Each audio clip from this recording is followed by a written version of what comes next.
Gatekeeping. Say it out loud in modern gaming discourse and watch the room freeze. It's the nuclear word, the accusation that ends conversations. The moral club used to shut down disagreement anytime a veteran player says, "I wish this game had more depth." I miss when mechanics actually mattered. Not everything needs to be for beginners. The response is instant. You're gatekeeping. To corporate boardrooms, a gate is a lost sale. To activist media, a gate is a social crime. To community managers, a gate is a PR liability. But here's the truth. No one wants to admit. Every meaningful experience has a barrier to entry. Every craft, every skill, every art form. A garden without a fence doesn't become more welcoming. It becomes mud. Hello everyone, this is the Paladin speaking, and today we're defending the wall. We're talking about why accessibility has become a corporate euphemism for dilution, why RPGs are being hollowed out from the inside, and why, if you try to please everyone, you end up respecting no one. Let's establish something clearly, because this is where the conversation is deliberately muddied. Accessibility is not evil.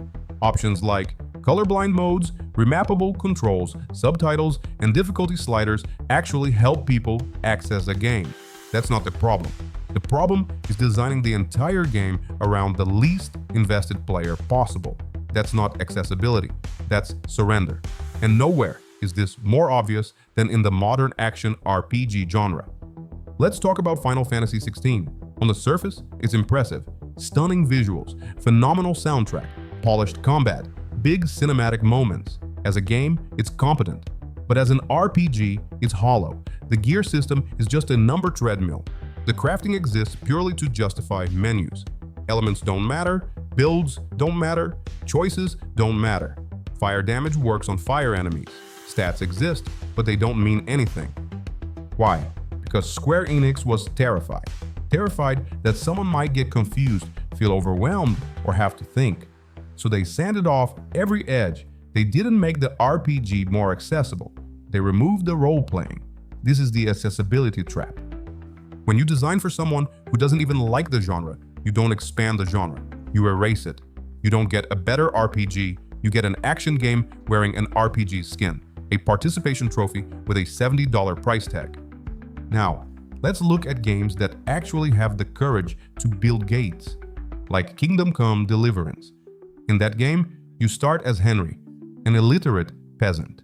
You can't read, you can't fight, you can barely exist. If you want to learn how to read, you must find a scribe, spend time and money, and actually roleplay, learning literacy. Your sword doesn't magically stay sharp. Your hygiene matters. NPCs treat you differently based on how you present yourself. Is it accessible? No, it's a wall. And that wall is precisely why the game is unforgettable. The friction creates immersion. The struggle creates identity. The mastery creates meaning. This is what modern AAA design has forgotten. Or take Pathfinder: Wrath of the Righteous. That character sheet looks like a tax document. It's dense. It's intimidating. It doesn't care if you're confused. And that's the point. The game expects you to learn the systems, to make mistakes, and to improve from them. And for players willing to engage, it offers true build diversity, deep narrative reactivity, and consequences that actually matter. Compared to this, modern Bethesda RPGs feel like mobile games with better graphics, because Bethesda removed the gate. And when you remove the gate, you remove mastery. The industry tells us gatekeeping is about identity, that it's about excluding people. That's a lie. Corporate gatekeeping is the real problem. Corporations don't want to gatekeep players. They want to gatekeep the experience. They want to remove difficulty, complexity, failure, and commitment, because those things slow consumption.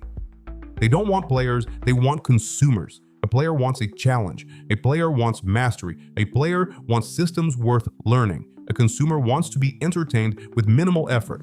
When an RPG is simplified for modern audiences, it isn't inclusive, it's insulting. It says, "We don't think you're smart enough for this." Depth is traded for breadth. And the soul of the genre is the first thing sacrificed. Look at the reaction to Dragon's Dogma 2. The game dared to limit fast travel. Critics called it user-hostile, antiquated, and disrespectful of player time.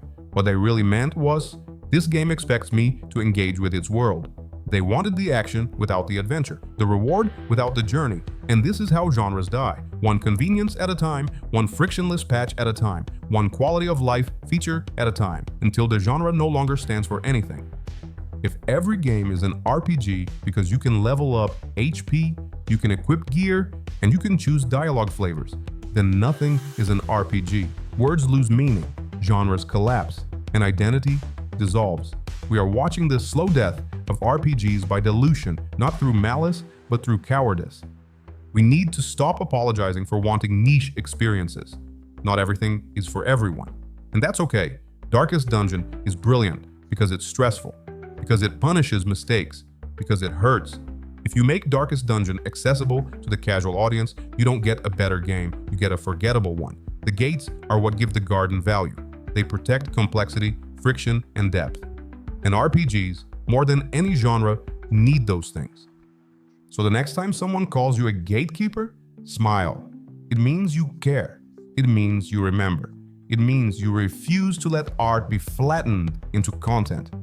The industry is terrified of players who can't be fooled by pretty menus and shallow systems. They want you passive.